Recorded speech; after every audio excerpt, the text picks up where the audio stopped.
Masasabi natin na buhay at masiglang-masigla po ang wikang Filipino, pati na rin po ang iba pang wika sa Pilipinas.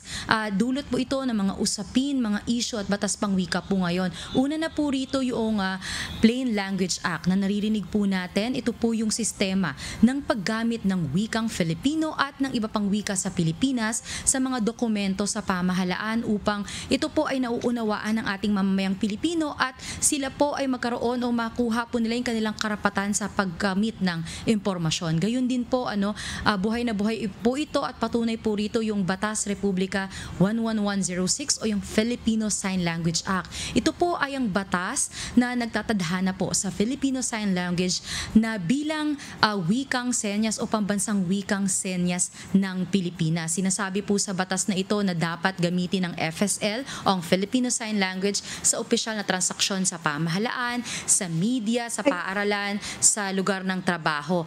At binabanggit din po sa batas o sa atas tagapagpaganap 335 o yung EO 335 na dapat ginagamit po ang wikang Filipino bilang wika ng serbisyo publiko. At Attorney at Ms. Anig, nais ko rin pong sabihin na ang Komisyon sa Wikang Filipino ay patuloy po ang pakikiisa sa International Decade on Indigenous Languages. Ito po yung mulang 2023 hanggang 2030 o 2020 hanggang 2030. Ito po yung dekada ng pagmamahal o pagtaguyod, pagpapaigting po ng pagmamahal sa mga katutubong wika. Kaya mapapansin po natin ito doon sa aming tema ngayong buwan ng wikang pambansa.